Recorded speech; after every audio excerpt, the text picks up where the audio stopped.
حيتيجي. طب هي وين في الطوارئ؟ طب هلا بيجي بشوفك. تعال على الباب، على الباب.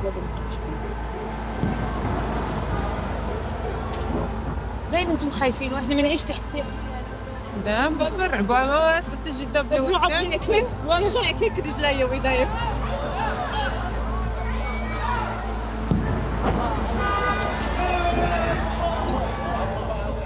لما يجي جسمه عن جد بخوف.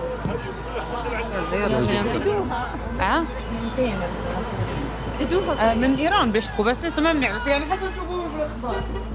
بدخلوا على البيوت مثلا أو في غاز قنابل غاز وهيك، هذا كله بسبب ستريس على الأم.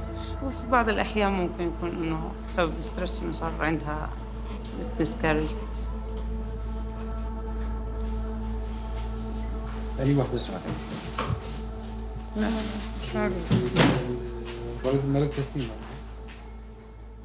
إذا إحنا مستشفينا نضار النسوان وين بدهم يروحوا؟ يعني كان في توتر مش حلو على كل الجهات، بس يجي البيبي بصير في محبة، في وئام، في إشي بيكون صغير بيكبر معهم، فثمرة حلوة. بحب البيبي ولا بحب البيبي؟ طلع عليك أنجل، ملاك صغير.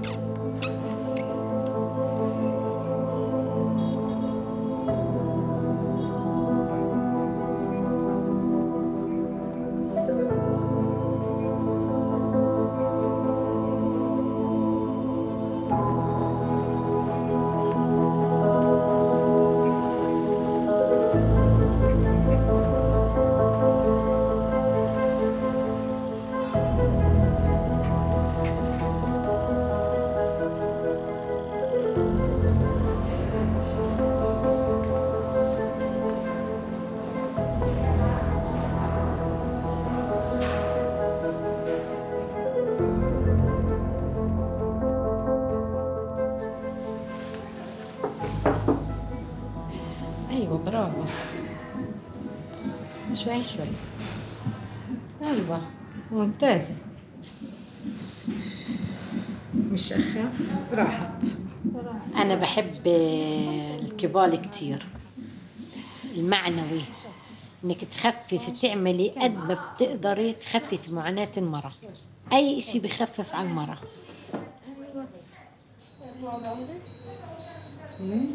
كله مع بيديورال. بيديورال. أنا ولا بيديورال فريندلي. All women should have a epidural. All women. هو بس يسألني مين حنعون. يعني عندكم فوق كمان صواريخ؟ الابواب يهزوا، الولاد يعيطوا فوق الدار يضربوا الصاروخ. We received this messages. Emergency alarm. I don't can read Hebrew. تمام. بس بيحكي إنه الكل يتخبى في الملاجئ في صواريخ. بس هذا للناس اللي معهم شريحة إسرائيلية يعني مش رقم فلسطيني، رقم فلسطيني ما وصلناش. تيجي عندك؟ لا صاحبة بنتي. كيف الصوت بخوف جاي؟ أيوة عندها مسج طوالت لازم تطلع على المشي على الملاجئ. لا انزلوا على الملاجئ. بس المستوطنين حوالين بيت لحم مين فيها الصايمة؟ مش إحنا لا ما بنعرف ليجينا الصاروخ على الباب. ما بنعرف. مستشفى كمال. الآن نحن في الشمال نعيش مرحلة من أصعب المراحل في هذه، رغم الحصار ورغم السكون ورغم الإحباط.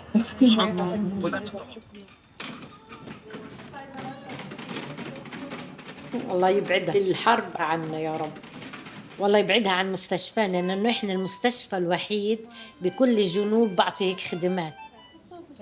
صراحة إحنا عنا رؤية المستشفى كتير واضحة وكتير بسيطة وحلوة، إنها هي بتخدم كل الأشخاص كل الأعراق بدون تمييز من جنس ولا عرق ولا لون ولا تمييز بشرة ولا أي إشي. نستقبل ولا ديانة خاصة، كلهم بلا تمييز. شوف شبه مين بتطلع هلا؟ فعلت ما شاء الله. ما شاء الله.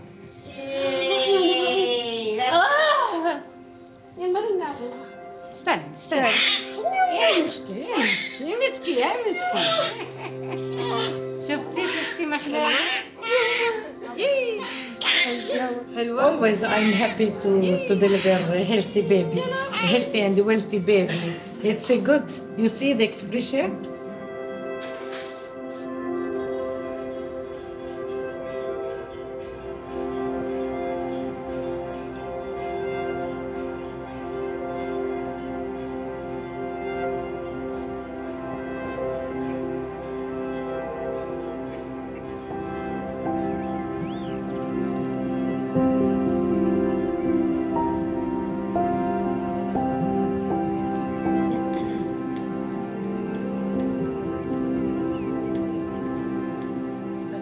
كيفك؟ تمام.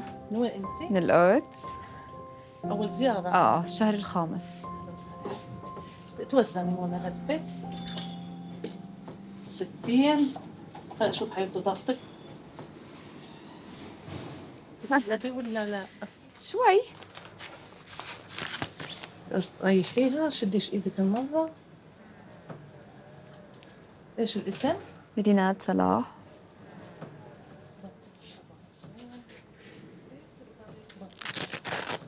هلا بدي اخذك على الدكتورة وخلينا تفحصك وتطمنك على البيبي. يسلموا. هلا يا حبيبتي. تفضلي.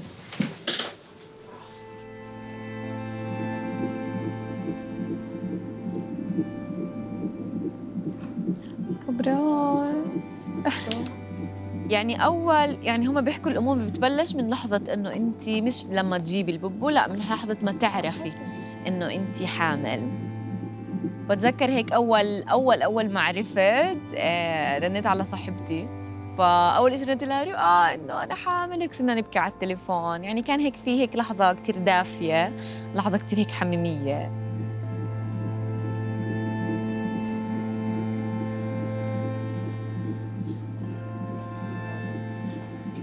عم زد حاطط اجر على اجر، حاط ايديه يعني ماسك ايديه ببعض. هاي الصورة محلاها كيوت. شكرا دكتورة.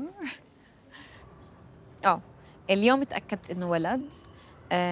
كنا إحنا حابين إنه بنوتة، يمكن عشان الفساتين والشبر وهيك أواعي البنات أحلى والولاد بيحكوا أكتر مشاغبين. بحس تحدي راح يكون من امرأة هيك نسوية تربي ولد، إنه تحدي لكتير مفاهيم، تحدي لكتير أشياء صراحة. وكيف حكيت لك يعني كل حد فينا بفلسطين، نساء رجال، عنده هاي التجارب بالطفولة اللي هو هيك بقعد بينه وبين حاله بيحكي جد أنا بدي أخلي ابني يعيش هاي التجربة، هاي الصدمة بالحياة. وكل فوق كل هذا احنا قررنا انه كمان مرة نرجع نجيب طفل فلسطيني على هذا العالم. من حق يعني جزء من حقك بانه تستمري.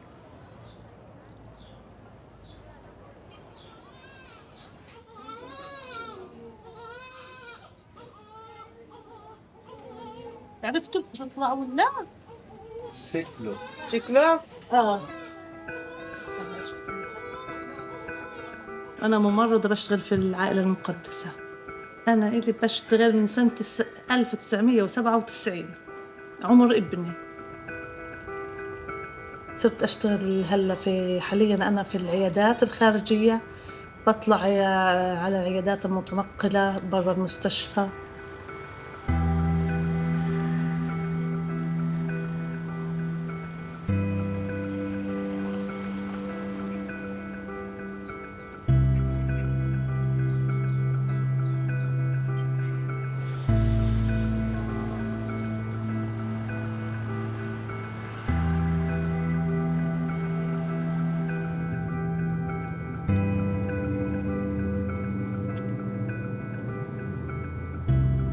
كنا نروح معي دكتور أطفال ودكتورة نسائية، نروح ومنساعدهم ومنشوفه يعني منتبعه من أول الحمل لآخر الحمل.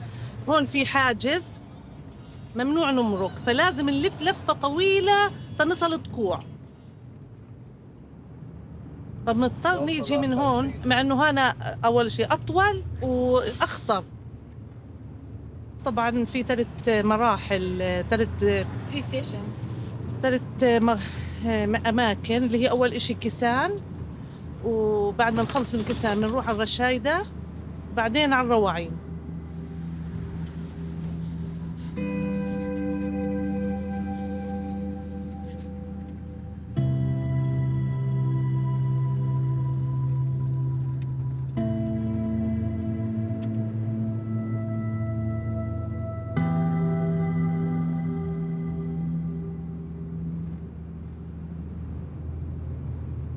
وخلال الشهور الماضية قتل أكثر من 20 فلسطينيا برصاص المستوطنين، وأصيب المئات في اعتداءات مختلفة. يترافق ذلك مع غطاء من الحكومة الإسرائيلية التي أقرت بناء آلاف. هون هي مستوطنة، مشاكل مرات بتصير هون، بيكون سيارات المستوطنين واقفين معهم أسلحة وهيك يتعربشوا في الناس ويحكوا مع الناس، فبيكون خطر إنه ننزل. فلما يكون فيه ما بنيجي لأنه بدناش نعرض حياتنا لخطر أو لأي مشكلة يعني.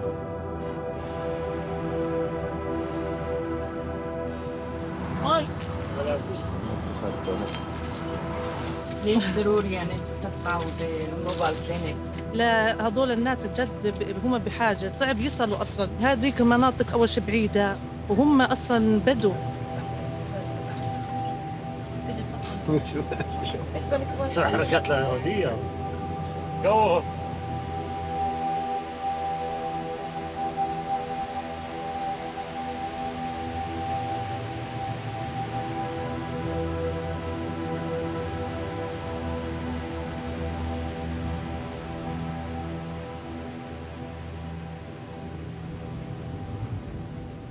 بس يشوفوا السيارة بيجوا ببلشوا يجوا.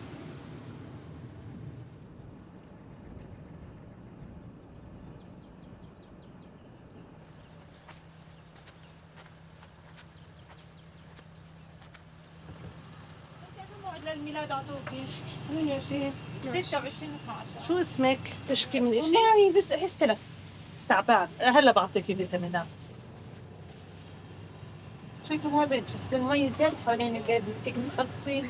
عملتي فحص السكري؟ لا انت في اي شهر كلنا؟ مش السنة لازم تسوي فحص السكري. طيب تيجي عنا مجاني هذا الفحص، تعملي الفحص هذا حبيبتي. طيب بيمشي خذي يا حبيبتي حبة يوميا. هذا فيتامينات بتنشطك وبتصير منيحة ان شاء الله. يلا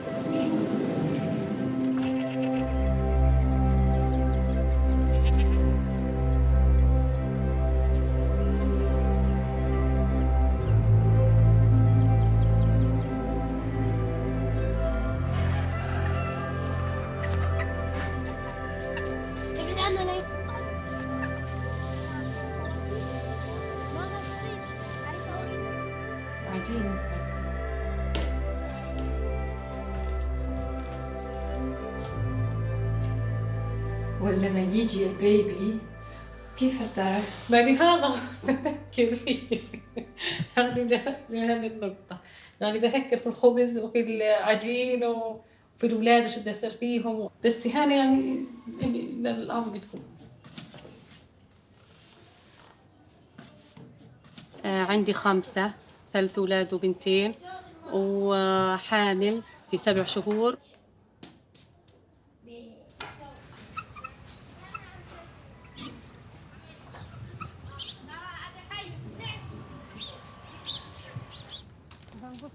كسان قرية نائية من القرى النائية المحاطة في المستوطنات من جميع الجهات. هي هالمستعمرة مثلا، هي قريبة بيحاولوا إنهم يعتدوا علينا كثير يعني أكثر إشي إحنا هنا بيشتغلوا في رعاة الأغنام وفي الزراعة.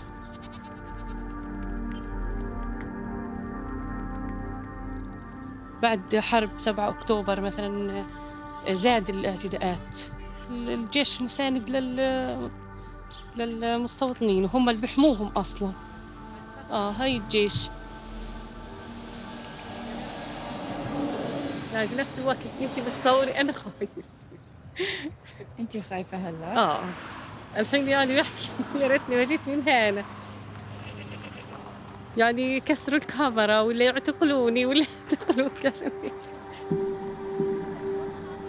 وهذه المنطقة كلها إلهم الحين خالص، يعني بسرحوا بيجوهم أيوة مستوطن دمر يعني.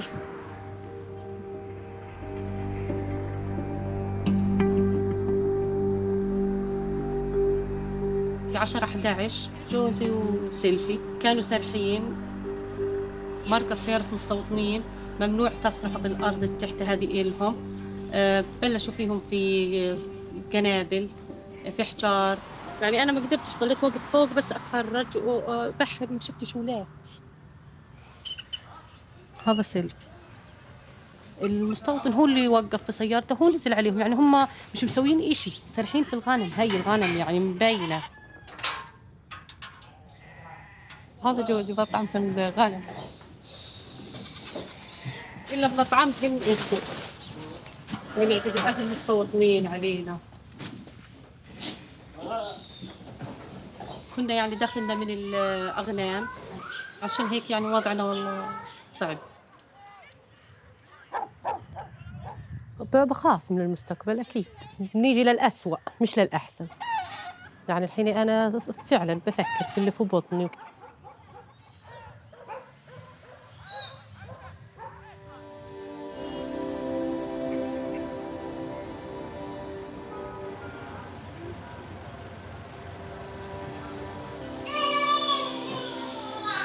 Rania.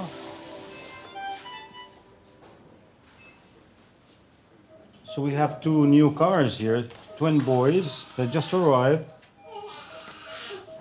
So they were born just an hour and a half ago, so just pretty fresh out of the oven. I am the head of the neonatal department at Holy Family Hospital.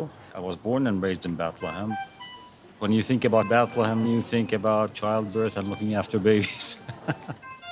Because of the Bethlehem, the nativity scene, and so babies are sacred here.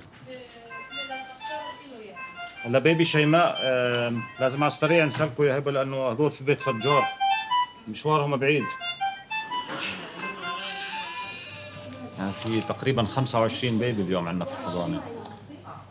وبالعنايه المكثفه في الانتنسيف كير جاي عندنا 5 اطفال امبارح دخلوا. الضغط النفسي والستريس اللي بصير مع الاميات والخوف بشكل رئيسي، يعني الام الحامل لما بتخاف يعني هذا شيء ممكن يخليها تدخل في حاله ولاده مبكره.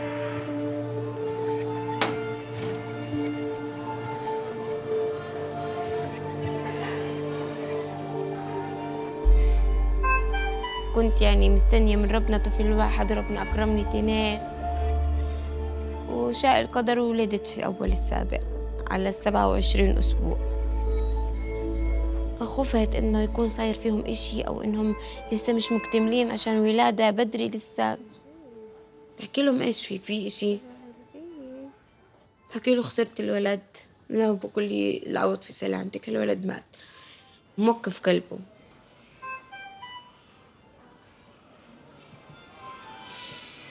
في النهاية لازم أكون قوية أنا، يعني صح ربنا أخذ واحد بس خلالي التاني، يعني لازم أكون قوية إلها، تمسك إيدي، هذا الإشي كتير بيفرحني منها. Mateo developed a complication that a lot of extreme premature babies develop, a grade 3 hemorrhage. We grade them from 1 to 4, and she's like at 3.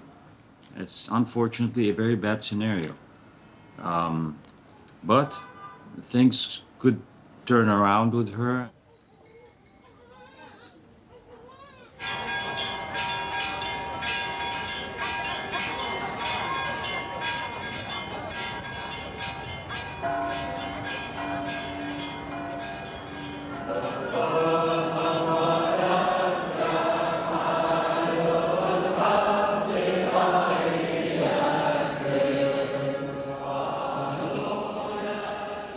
المسيح انولد ببيت لحم بنفس الفترة وبنفس الظروف اللي احنا عايشين فيها هلا. بس لازم يكون عندك إيمان، إذا في إيمان بربنا وبالمسيح في كل إشي بالدنيا.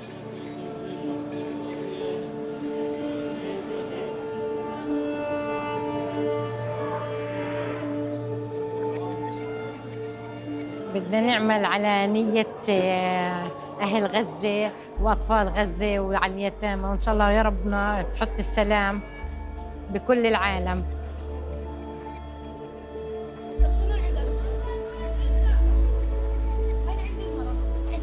الناس هي من الخوف من الحرب، الناس خوفا انه ما فيش سياح، لمين بدها تفتح؟ والناس كمان ما معها مصاري، الناس ما معها تدفع معاشات، ما في. معاناة المسيحية بالبلد هنا مش بس مسيحي ومسلم.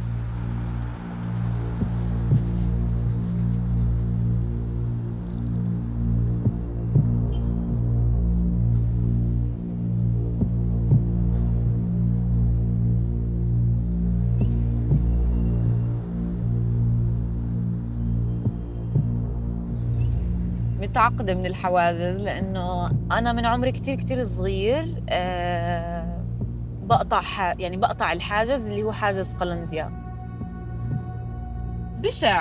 بشع سجن كبير، يعني بيوهموكي إنه أنت مش بالسجن الفعلي بس أنت بسجن كبير.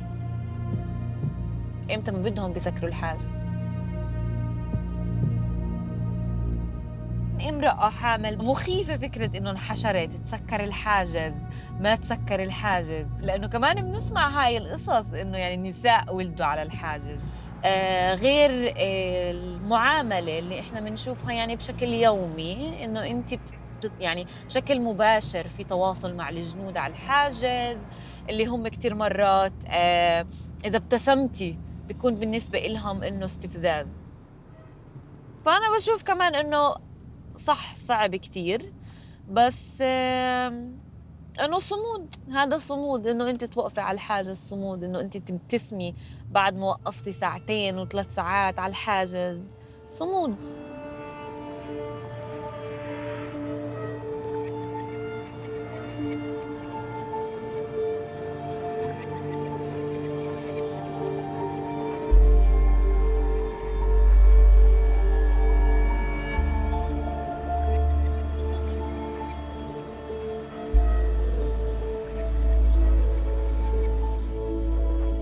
جهزت هذا التخت لما تيجي إن شاء الله تروح بالسلامة، وعشان أنسى وجعي صراحة وبعدها عني بلشت أجهز لها في أغراض وهيك إن شاء الله إنها بتيجي وبتشوفهم.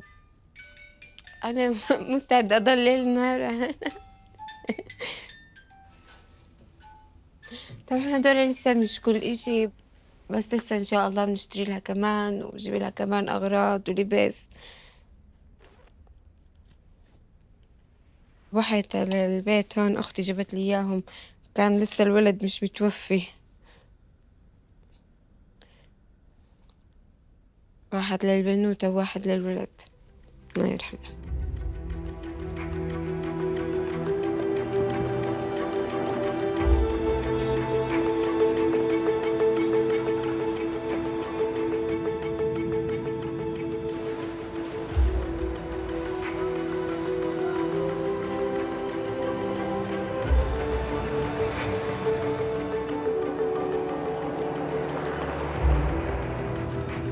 مش خايفين منها؟ ليش اصلا بنخاف ننام أنا نطلع؟ ما بخاف، ربنا معنا.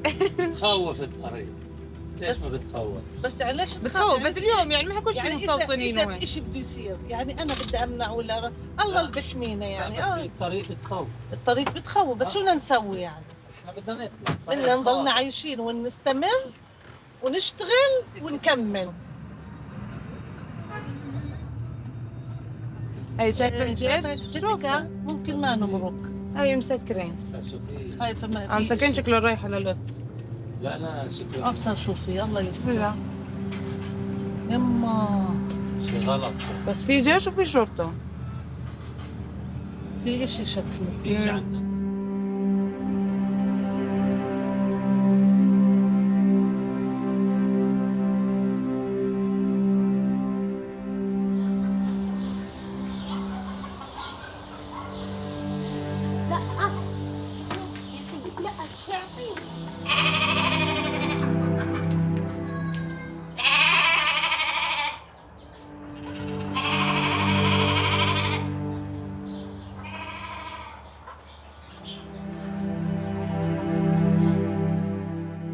كده يعني أسبوعين ويومين هيك. كان طالع يعني يوصل بنت أخته على أبها، وغدروا فيه وطخوه 3 رصاصات، وبعد ما هم مطخينه في السيارة وكسروا السيارة، وبعدين بلشوا فيه نزلوه على الأرض وفي شلخ بقين يضربوا فيه على راسه يعني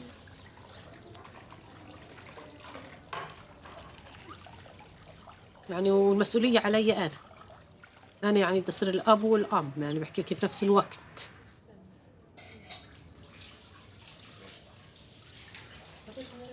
يعني هو الإشي مش سهل يعني تجيبوا واحد بدون أبو، وفي نفس الوقت كان يمشي معي كل ما بخلف واحد هو يوصلني على المستشفى وهو يروح معايا وهو يقعد عندي، يعني إشي مش سهل.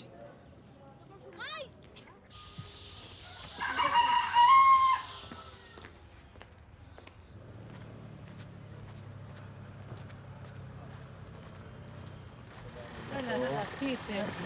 شو الأخبار؟ كيفك يا خلود؟ حصير؟ خلود أحمد. وين بيبي؟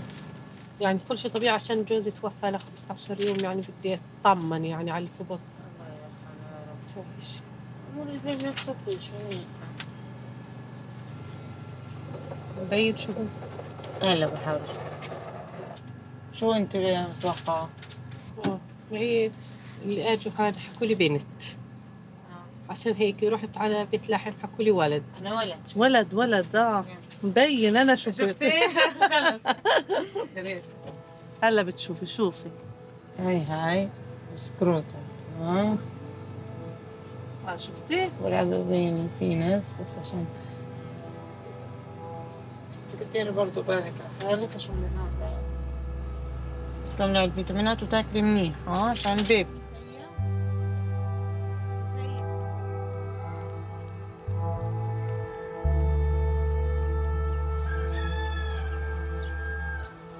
اجى سيلفي بقول جايه الخبر ان عمر كتلنا اولاد عمه، يعني هم يعني عرب مش مننا وفينا، يعني اولاد عمه. على بربش ميه كان اخوه رايح يسقي وشرقوا على الميه احنا عندنا في قريه كيسان خفيفة، لأن المستوطنين هم الخط الرئيسي المية اللي للقرية مسيطرين عليه المستوطنين. يعني هو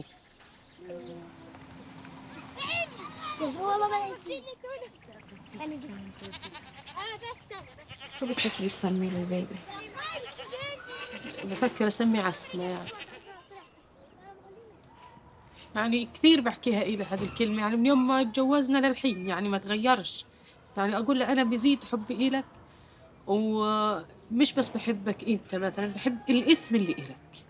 عشان هيك ربنا سبحان الله يعني مشاعر صادقة كانت، وربنا يعني هيا يعني يعوضني في مولود وسميه عايز. شو اسمه؟ عمر.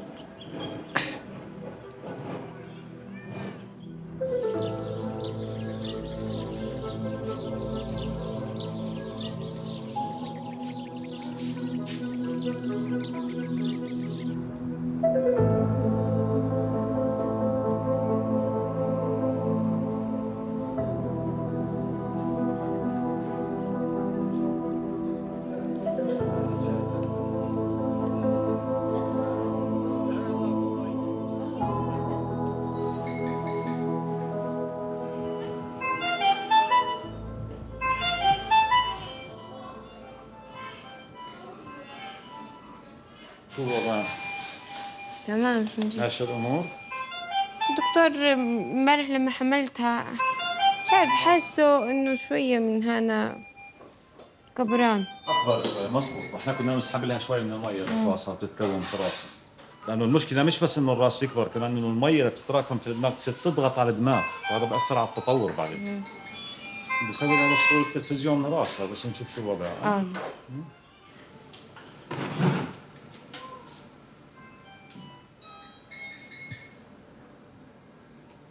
فلسه في عندنا تقريبا شهر ونص تمنه نضطر انه ناخذ هيك انه اذا بدها عمليه وين لازم تروح. ممكن البنت تروح على القدس، بس المشكله في الاوضاع السياسيه والامنيه اللي احنا عايشين فيها هذا صعب جدا. بس احنا راح نضلنا نتابعها.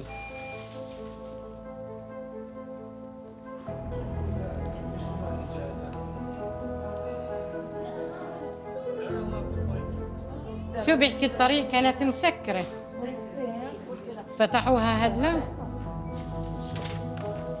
شوف بدي احكي لك، احنا العاملين كمان اميات، احنا القلق تيجي على الدوام قلقانه، كيف بدك تيجي على الدوام؟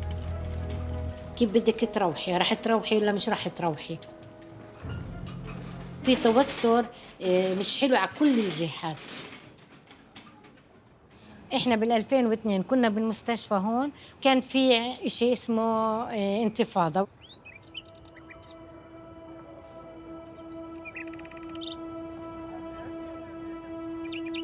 الإسرائيليين دخلوا بجرافات، دبابات، طيارات، والشباب المقاومة اللي كانوا موجودين في بيت لحم شردوا عوين على المهد. في الليل بلش القصف والخبط والتفجيرات، وصار يقولوا اجتاحوا البيت، اجتاحوها كامل لبيت لحم. ويعني كان في حتى احنا المستشفى صار فيها اجى قصف مرعب. يعني احنا نسوى يعني متنا خوف، يعني فكرنا خلص هاي نهايتنا. الخوف والرعب والهلع، خاصة النسوان كمان الحوامل بيكونوا خايفين لسه أكتر من غيرهم. إن شاء الله أول إشي ما تنعد، الله يبعدها عنا يا رب.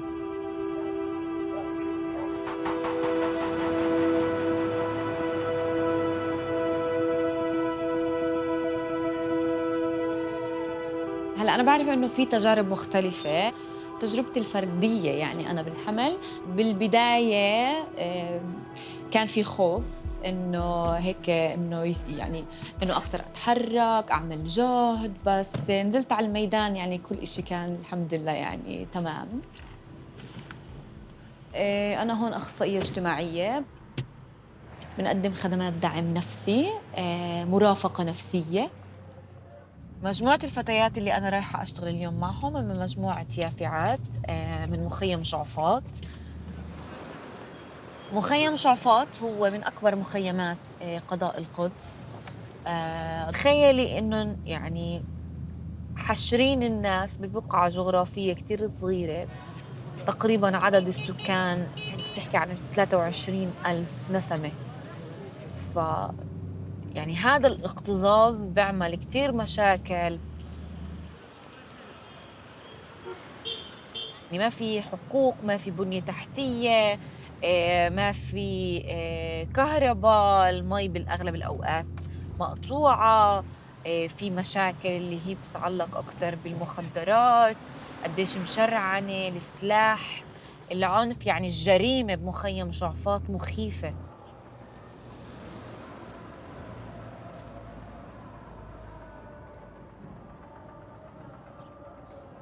كل إيش ممكن يكون بالاتصال هيك مع اللي قدام. جاهزين؟ جاهزين. يلا فريق ألف احكوا لهم، أو ممكن تحكوا لهم عن مشكلة صارت معكم بتقدروا تشاركوهم إياها. يلا جاهزين؟ أي مشكلة، 1 2. يعني بتاع أنا كنت بدأت الماكينة. أنا مرة حاولت أسوي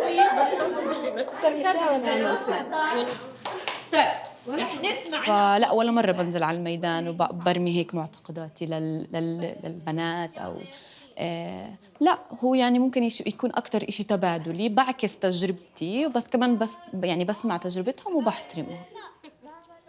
قولي لنا وإيش الألوان اللي اخترتيها؟ ليلكي وأحمر وزهري وأصفر. إيش عم تعملي كمان؟ إيش عم تعملي؟ عم بعمل بحر وشات هذا الشيء. ليش؟ كتير حلو. شو بحر بالليل بالشمس؟ أنا شايفة.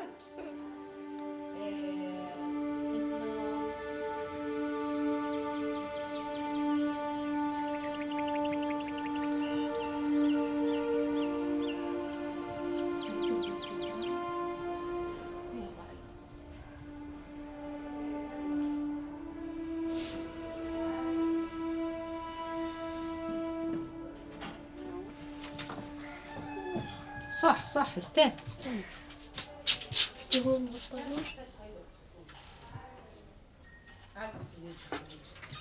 حلوة هذه. شو حلوة؟ شو؟ طب شن عليه؟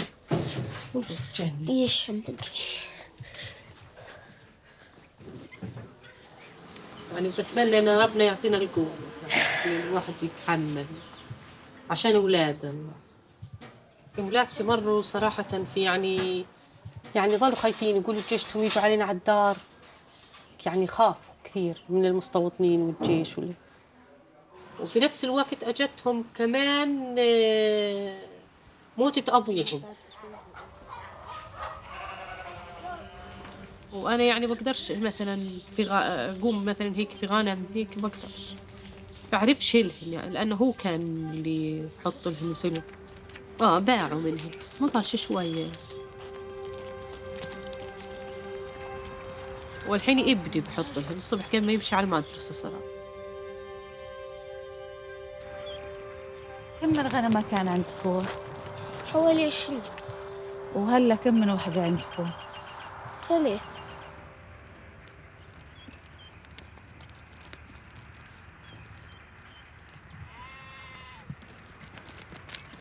الساعة 7:30 بدي أروح الغلب وأروح على المدرسة.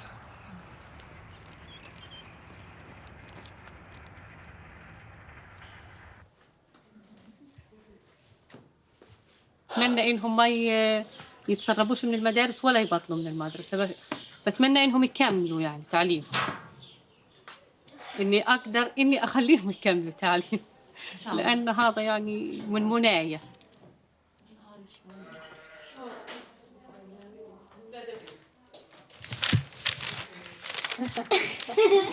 ألف ممتاز بطل بارك الله فيك. هذا كتاب العربي. ألف ممتاز بطل نجمة. ألف ممتاز نجمة. ألف ممتاز نجمة.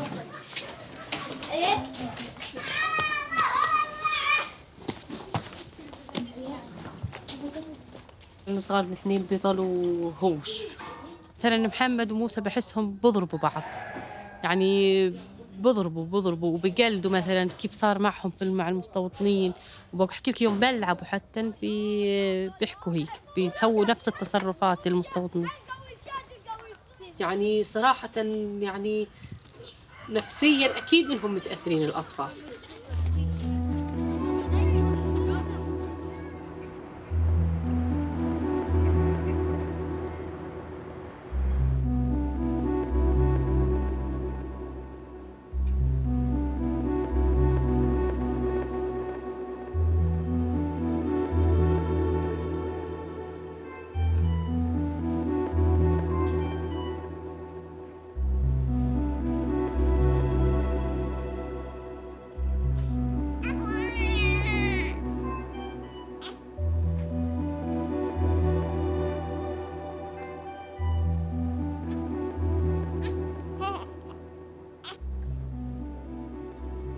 هي نايمة، هي صاحية نحكي، لأنه بالعادة لما تبقى تشرب الحليب تكون صاحية، تبقى تطلع تستنى شو أحكي.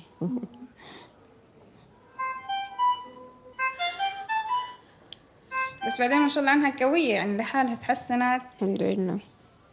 بطلت تحتاج أجهزة أكسجين، يعني بتحتاج نسبة بسيطة، يعني كانت في الحاضنة أصلا وهي في الحاضنة تضل بدها تطلع. أنا أول إشي بكيت أخاف أصيبها، يعني أغير لها وهيك، كنتش متعودة عشان كمان كان حجمها صغير.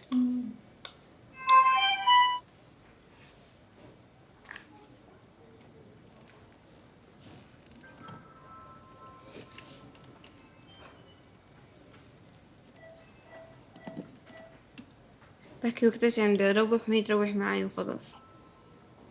يلا باي.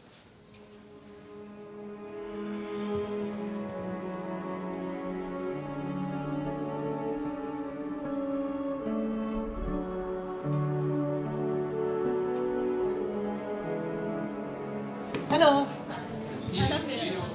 شفت خلود وطمنت عليها فقلت لها شو صار معك. حكت لي انه صار عندها وجع فلازم أنها تروح على المستشفى لأنه بعد شوي دخلوها عمليات. وجابت السيد عمر ما شاء الله عليه. شفت البيبي لما طلع؟ لا ما هو بخطوا عليه. شفتها 6 و44 دقيقة بحكي الحين ولادي بجهزوا في حالهم انهم يروحوا على المدرسة يعني وانا مش حندهم. يعني شعور يعني الواحد قلب الأم بضل على ابنها وين ما راح وين ما اجى.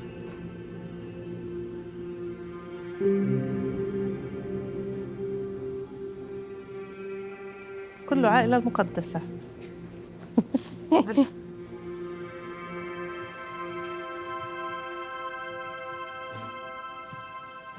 فرح يعني وتغيرت نفسيتي صراحة. كنت يعني زي هيك زي مكتئبة واتذكر كيف يعني لحالي وهيك. يوم شفته يعني والله أكيد فرحت.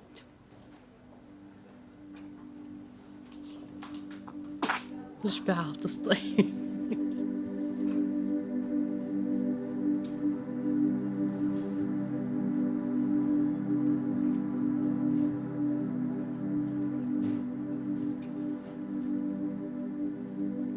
إن شاء الله بشوف أيام حلوة ونشوف على وجهها الخير.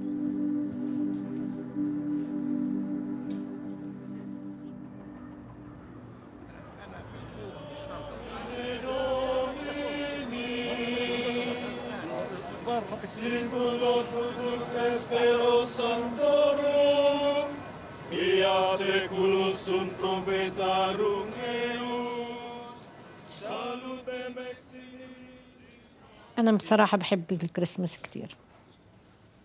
أنا كتير متضايقة على موضوع غزة السنة هاي، يعني مش حاطة كريسماس.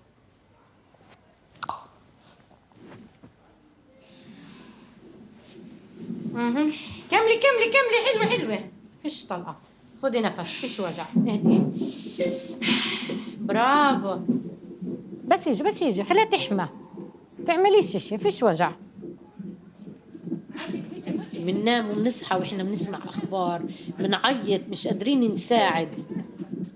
لما بتيجي مثلا مريضة تيجي عنا على مستشفى بتلد، الوجع تبعها وجع حلو، في ثمرة حلوة دا تيجي. في وجع؟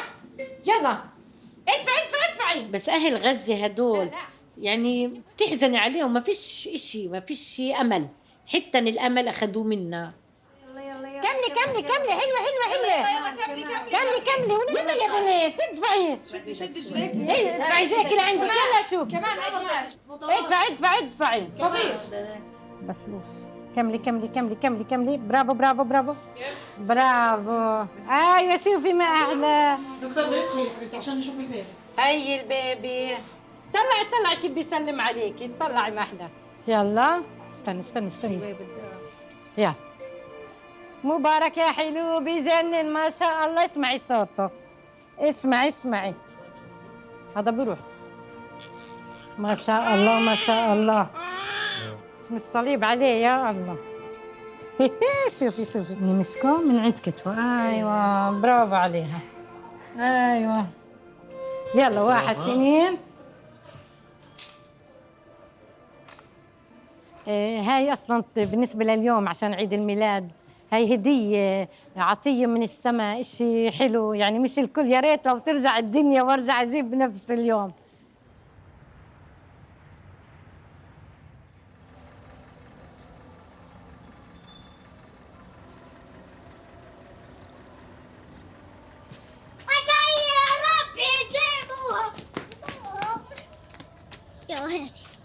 يلا شو حضرتوا للبيبي؟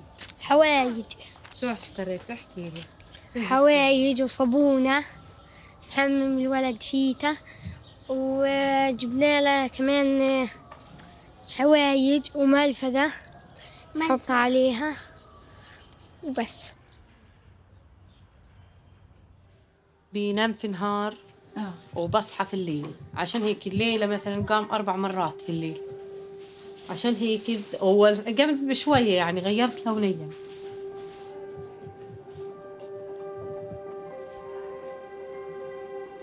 اليوم الصبح يوم قاموا من النوم صاروا يحسبونه. تحكي أنا بدير بالي عليه. يوم متغير له بجيب له الفوطة. محمد بضل يقول لي يما حمليني إياه، وين بدك تخليني أحمله؟ بحكي له ما هو الساعة بس يشد حيله ويقدر مثلا يوقف ركبته وخليك تحمله. بضل واقف عنده كل يوم بقول يما هيا بكبر. كل شيء هذا الأسئلة أسألني.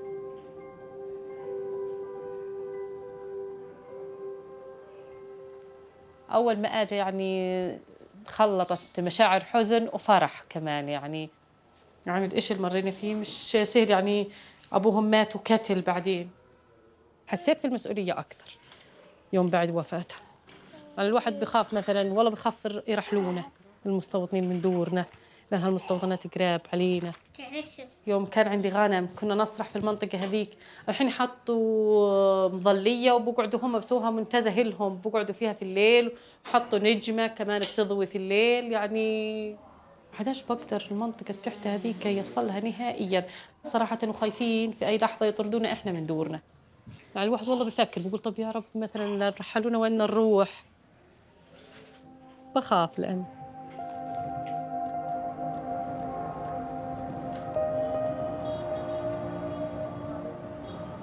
كتير ناس أول ما أخذت القرار إنه أنا أجيب طفل كانوا يحكوا لي إنه ولادة في زمن الاستعمار، من الحواجز، من الاعتقالات، من مشاهد الموت اللي بنشوفها كل يوم. كان كتير عندي خوف من هذا الجانب، إنه إشي كتير مخيف.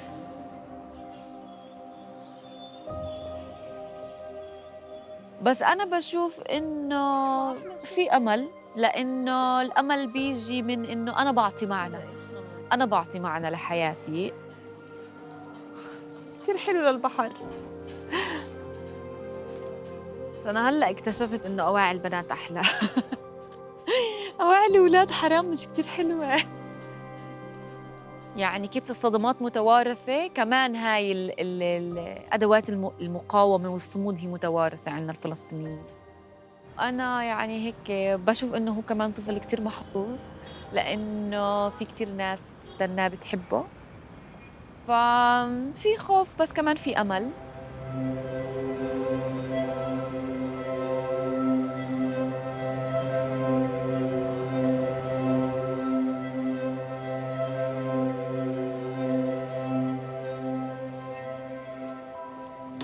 I think it's time for him to feed. We're just waiting on his mother to come and nurse him. Yeah, he's suckling. He needs some milk. The most beautiful moment and the most rewarding moment is when you actually work with the baby for 3 or 4 months, and then you finally get to see the light at the end of the tunnel, and the baby is finally right there, getting ready to go home.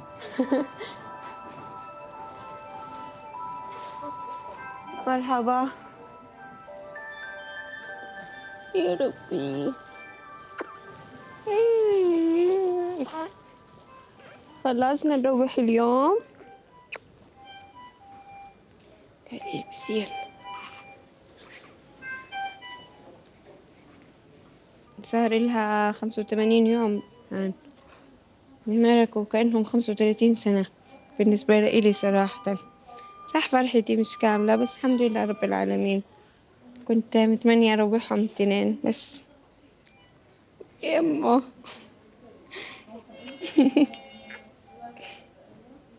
مرحبا دكتور، يعطيك العافية. تمام، شو الأخبار؟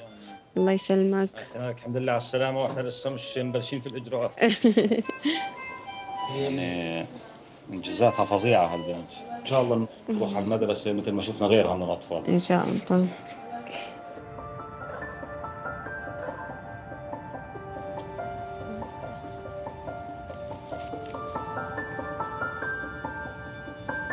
خلاص روحت عروستي.